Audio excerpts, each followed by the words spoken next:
Once again, we find Theodor Herzl alone in his hotel room.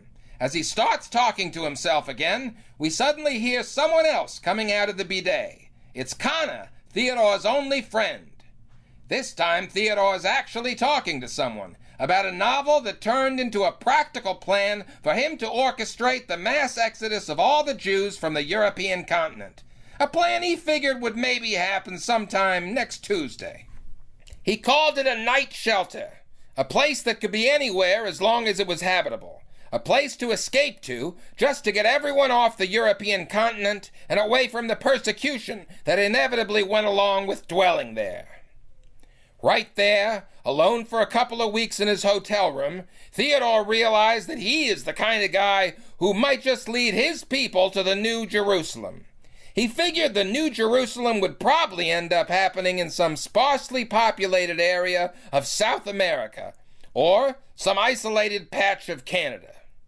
Once Theodore ran out of practical ideas for the movement he'd created, the man of the theater that he was developed an original theater piece that was a mix of his plays and all that he'd learned in all those hours watching the Paris Parliament.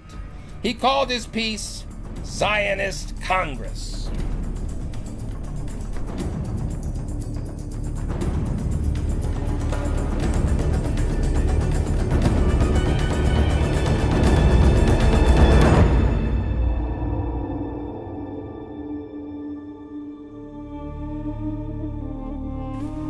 And another thing about suicide. The cadavers of successful suicides will be dedicated to scientific research. By the way, Theodore, are we talking about the future Jewish state or Xanadu? Kana, of course, we're gonna need the duel. I must have the duel. Of course. I need the duel in order to raise decent officers and to lend an air of French refinement to high society. The saber duel is permitted and will not be punished, whatever the outcome. And a patriotic suicide mission will always be honored as an acceptable substitute. By the way, what are you getting so dressed up for? I have a meeting. With who? Maurice von Hersh. I'm meeting up with him over at his place. What? You're kidding, right? No. The Maurice von Hersh? Yes, which Maurice von Hersh do you think I mean? Baron Maurice von Hersh? He's not far away. He lives right up the street, for God's sakes. Yeah, in Empress Eugenie's former palace. Theodore, he's the second wealthiest man in Europe. Well, Rothschild didn't get back to me. Fortunately, I did not humble myself by excessive courtesy. Please tell me you're not serious. Hersh, do you even know anything about him outside of the stereotype? I know all about his renowned art collection. Whoopee! Apparently the Baron knows how to hire someone who can provide good taste. Do you even know why his nickname is Turkish Hersh? A Jew by any other name. No matter who he is, he'll never be a member of the Vienna Jockey Club, I can promise you that. How did this happen? You wrote him a letter? Yes, I wrote him a letter. Kana, I told you, I'm moving forward. I'm organizing all the notes and making a pamphlet out of it that I'm going to publish and distribute.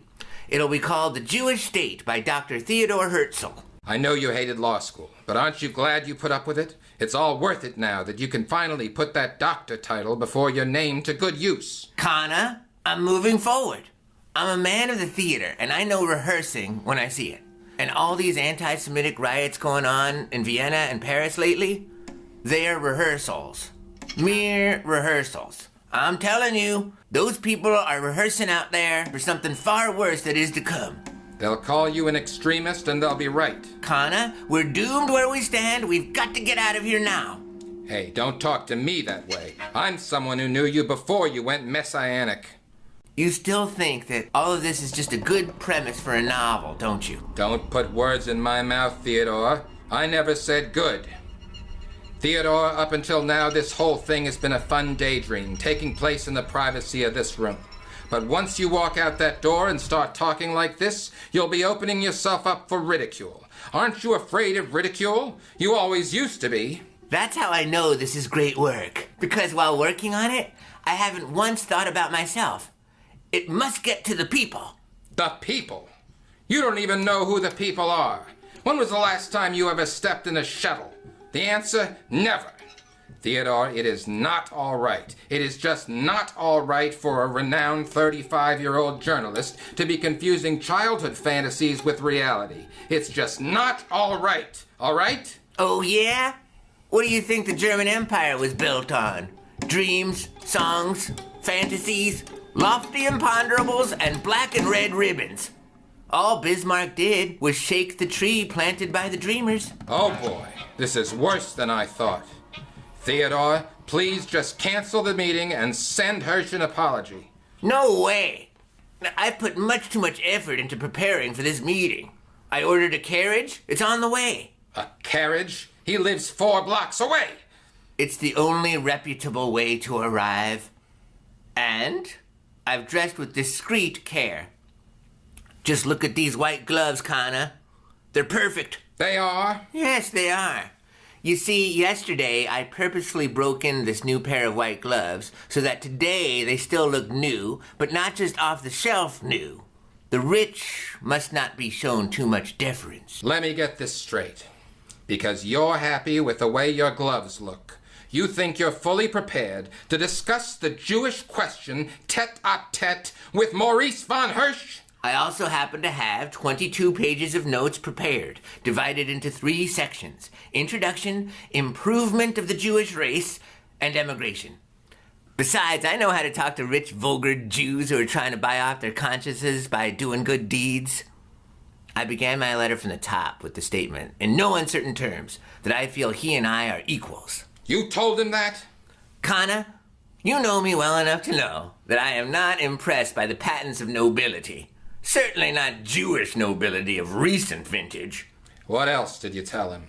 I congratulated him for showing conspicuous and millionairish concerns for the Jews, but that I didn't want him to misinterpret what was going on here.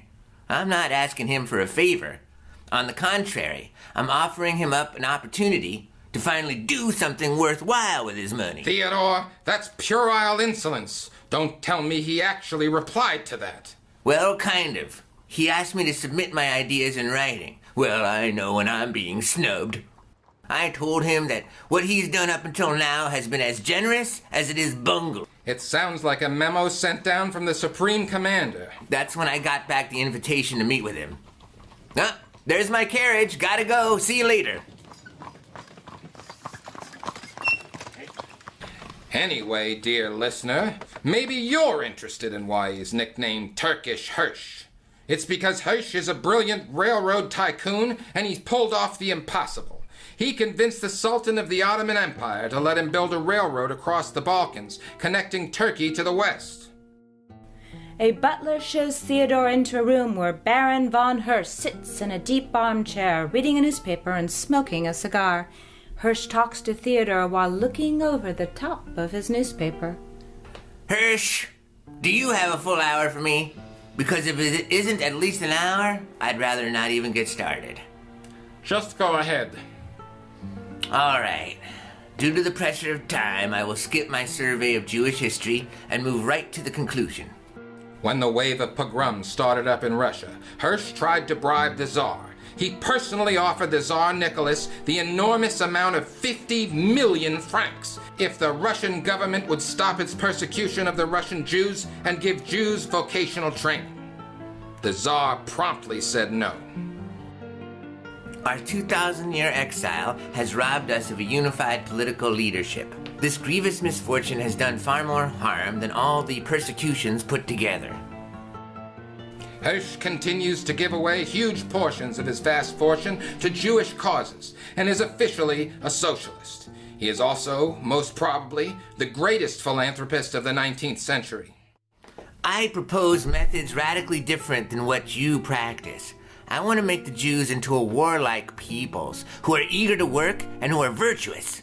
You with all your generosity towards them, all you're doing is breeding a bunch of schoners and schleps. Since the Tsar wouldn't work with him, Hersh concluded that emigration was the only answer, and so he brought a huge piece of Argentina and planned on stashing the 3 million Russian Jews there. The socialist in him was hoping that the Jews could once again be landowning peasants. This, then, is the simple-minded snob Theodore has set out to enlighten about the Jewish question. Your Argentinian Jews are a sloppy lot, Hersh. I heard the first structure they built was a brothel. Not so. That was not built by my colonists. You better work with me, Hersh. I warn you. If you aristocrats prove too aristocratic, I'll arouse the masses. It'll spell danger for the rich. I am prepared to give up everything, provided the others do likewise. I want you to know that I plan to take this up with the German Kaiser. The Kaiser? I know him. He'll understand me, because he has been raised to take the measure of great things. Are we talking about the same Kaiser?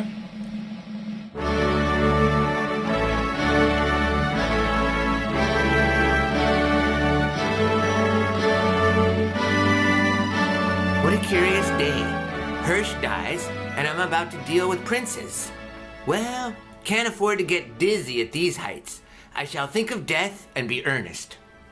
I feel like I'm in a magic forest, and the fabled unicorn is not only alive, but also talking to me and saying, hello, I'm the fabled unicorn. His Highness Kaiser Wilhelm II.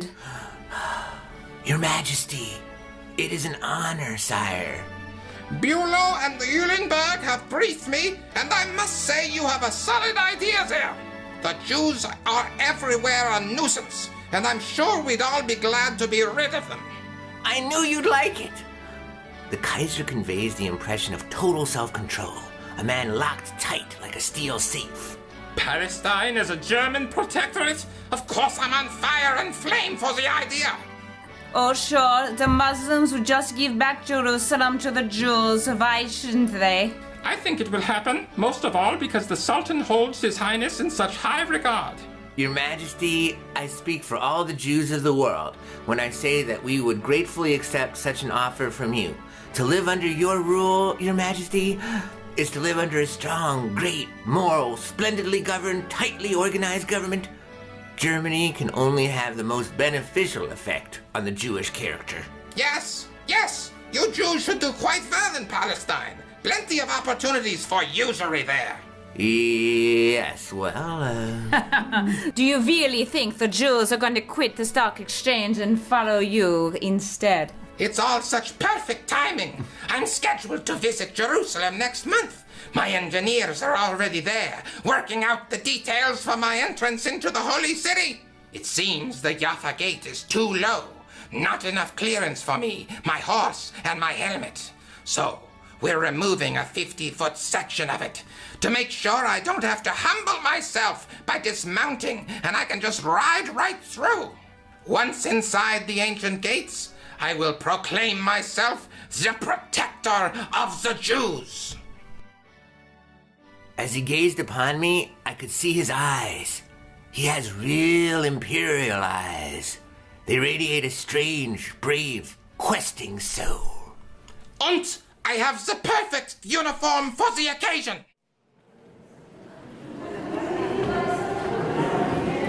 We're backstage at the First Zionist Congress. Theodore is standing right off stage with a couple of his congressmen, freaking out. Although Theodore is stressed out, don't let him fool you. He's ecstatic. Finally, he's directing. For a moment, Rabbi Lippe's monotonous mumbling stops and Theodore gets excited. Then, after a moment, the ceaseless mumbling continues. Herzl desperately waves his arms, flailing. He mouths the words, "Get off the stage!" Then, the congressman who Theodore assigned to make the flag enters with his attempt. The dull voice of Rabbi Lippe finally introduces Herzl, giving Theodore his much-awaited cue. This is Jacob de Haas, reporting for the London Jewish World. It's August 30th, 1897. I'm here in Basel, Switzerland, at the opening of the First Zionist Congress. This, the first gathering of brothers meeting after the diaspora, a convening that has been 2,000 years in the making. We're in an unimpressive hall. There's an L of tables for journalists and other chairs and tables for the delegates. Buzz and buzz for half an hour. Everyone asking, explanations and all expectancy. The renowned Romanian rabbi Karpel Lippe stands at the podium delivering the traditional blessing. Somebody get Lippy off the stage. Get a hook if you have to. He's killing us out there. But that's Corporal Lippy, renowned Romanian rabbi. You can't just yank him off the stage unless you want to alienate all those wild-eyed Talmudists that pulled in from Odessa. Look, whoever he is, all he was supposed to do was say the traditional blessing and then introduce me. His ceaseless mumbling never ends. He's ruining the tense expectancy we've built up for the audience. Hey, why aren't you two guys dressed? Oh, well, I kind of thought I'd wear this. Wilson? That's a frock coat, for God's sakes. Well, it's what I usually wear to formal occasions. I'm comfortable in it. Frankly, Theodore, with everything else we still have to do tonight, wardrobe seemed like a trivial thing to be worried about. Gentlemen, gentlemen, do I have to remind you that tonight we are founding a nation? Wardrobe is everything. The nation is beautiful. Not just this or that nation, but any nation. Because the nation consists of what is best in any individual. Loyalty, enthusiasm, the joy of sacrifice, and the readiness to die for an idea. That's why I instructed you specifically to be in formal dress, tails and white tie, and white patent leather gloves that you should have already been breaking in throughout today so that tonight they would have looked new, but not right off the shelf new. I mean, come on, you guys. You act like you want to be Jews for the rest of your lives. But why? Why is wardrobe so important? Why is it so important? You two are congressmen. You're the executive committee of the First Zionist Congress. Now, in real life, we know that you're just a couple of schlubs. But tonight, you guys have got to come off as an exalted and solemn authority. Oh. As of right now, the executive committee of the Zionist Congress is an absolute nothing. We had to make it into something. Anything else you have to do can wait. First and foremost, please, I'm begging you, go get dressed in your proper costumes. All right, okay already. What is that? You told me to make a flag, so I made a flag. That's not a flag. That's a rag on a stick. Well, I didn't know what to do for it. We've never had a flag before, as far as I know. Not even under King Solomon, I don't think. Well, we're gonna start having a flag now. I don't know. Just because I told you that I know how to sew doesn't mean I'm the right man for the job. Listen, we must have a flag. If you want to lead a peoples, you need flags and trumpets. You need to raise a symbol over their heads. Does this look like something people will be willing to fight and die for? Okay, let's try again. First of all, it needs to be bigger, much bigger. Start with the colors of the prayer shawl. But still, I'm thinking it should be mostly white, a white flag with 7 gold stars. The white symbolizes the pure new life. The stars represent the 7 golden hours of our working day. All right. And when I finish it, you want me to hang it above the front door of the casino? I told you not to call it a casino. This is a Congress. All right already. It's a Congress. Even though it's a casino. All I have is an army of schooners. Bunch of boys, beggars, schmucks.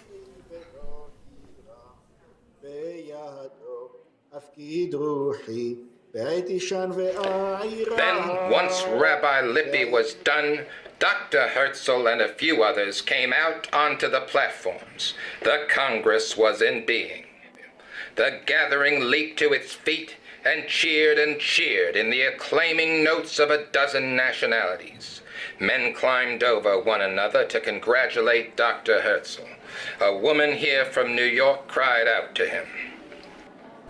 They're gonna crucify you, Dr. Herzl, and I will be your Mary Magdalene. People climbed onto the tables and waved handkerchiefs. It was not a question of cheering, but of ventilating hearts full of emotion.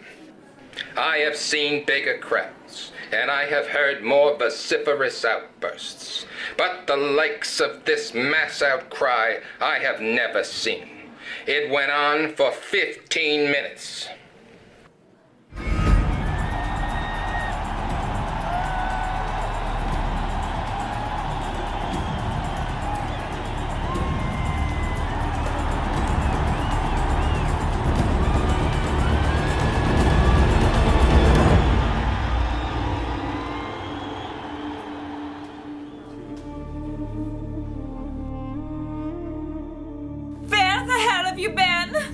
You can gone for 2 weeks and not a word from you.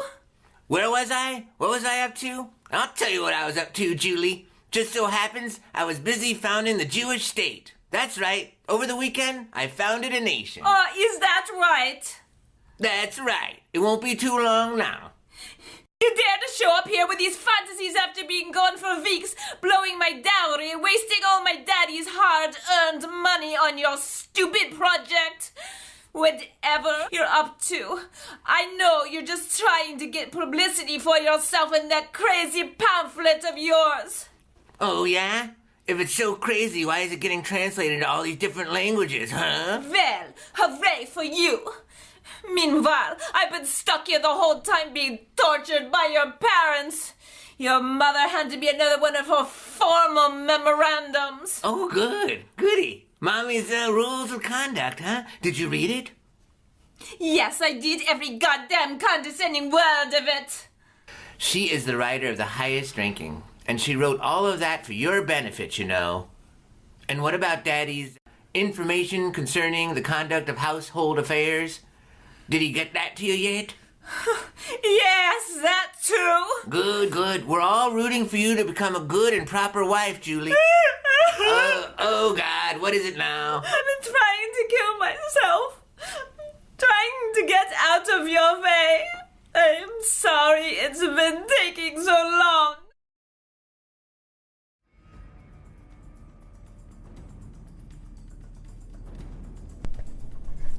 If you ask me, dear listener, history is 3 little syllables with an awful lot of responsibility. I mean, come on. Being asked to render all that incomprehensibility comprehensible. Proof. That crazy journal Theodore composed by way of lecturing his pillow. That jambalaya of notes he put together in a pamphlet and started proliferating. When it arrived in the Shtetls of Eastern Europe, it was the Beatles. Yup. Theodore's hit single happened in a world he knew nothing about. The downtrodden populations living in the Pale of Settlement were desperately in need of the emotional pep talk that Theodore's entirely naive vision provided. We're in a shtetl in Galicia, Poland. An aged grandmother is on her deathbed, surrounded by her children and grandchildren. Grandma? Is this I'm going, children. I'm going. Grandma? Grandma, can you hear me? We love you. Let us know when it is time for you to say the prayer. We Yes. love you. Yes, my son. I'm finally here. I'm in the promised land. Grandma, you mean it? The promised Yes. land? Yes. I'm in the New Jerusalem with Dr. Herzl. He's holding my hand. Dr. Herzl? Hooray! How wonderful! Hooray! Oh, Dr. Herzl is pointing towards something. Oh my, oh so beautiful. So absolutely regal. There he is. Grandma, who are you seeing now? It's the Jewish Doge.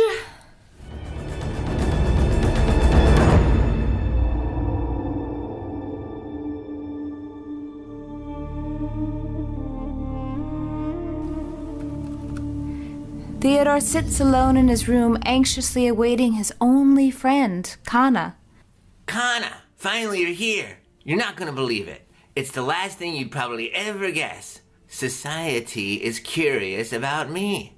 I'm now a sight not to be missed. A dish on the table. One comes to meet Dr. Herzl. Why so glum? I thought that's what you always wanted. You are mocking me as usual. What's wrong, Theodore? You seem frustrated about something. The movement has stalled. My hopes for practical success have been dashed. And whenever I get back from the congresses, it's just such a letdown.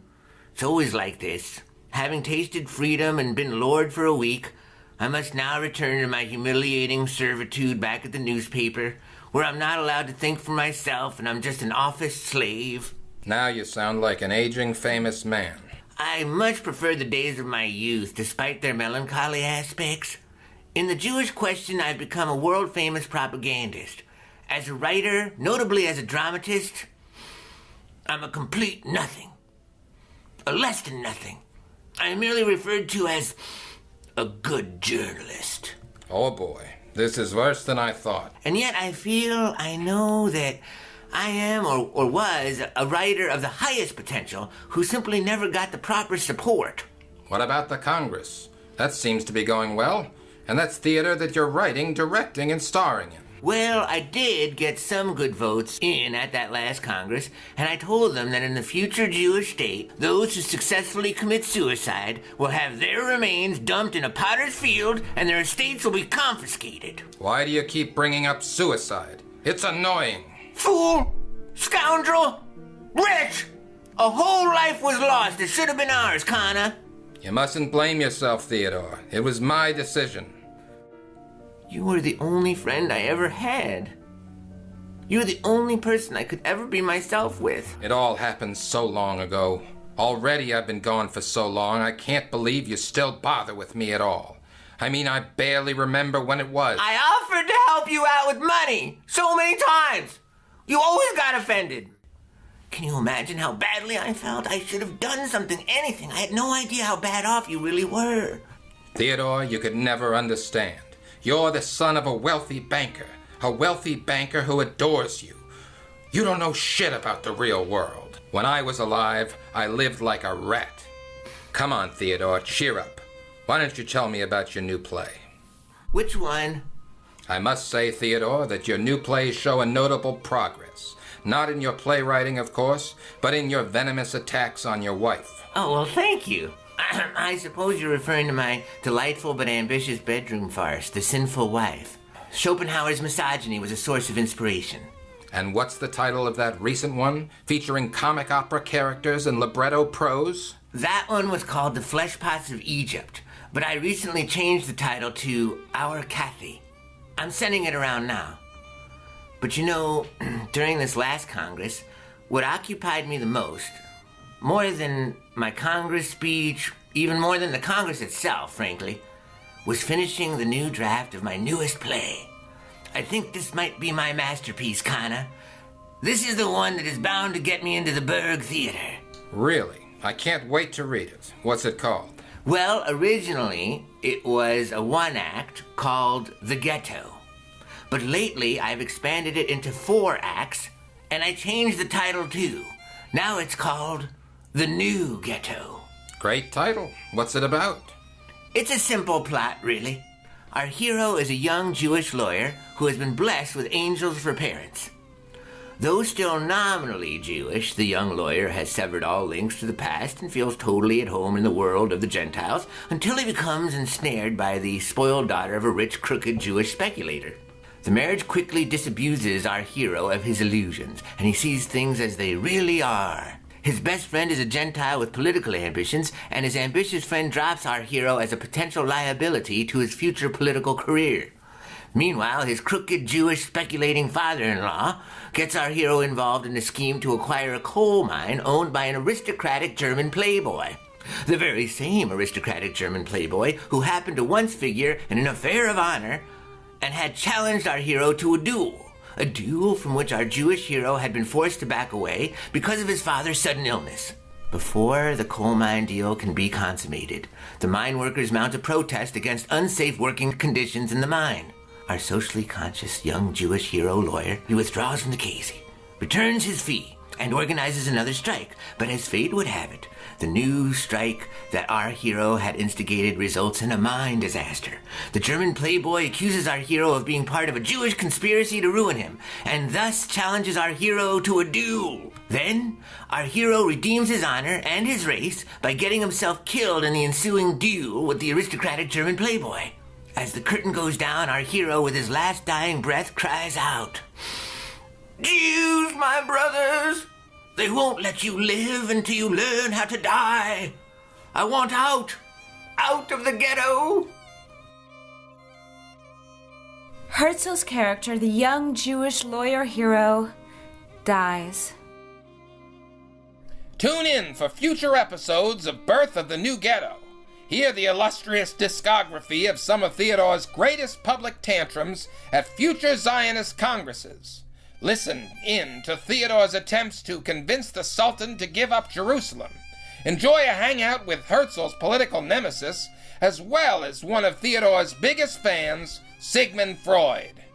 We all know Herzl will eventually establish a Jewish homeland, but will he ever write a hit play? Stay tuned.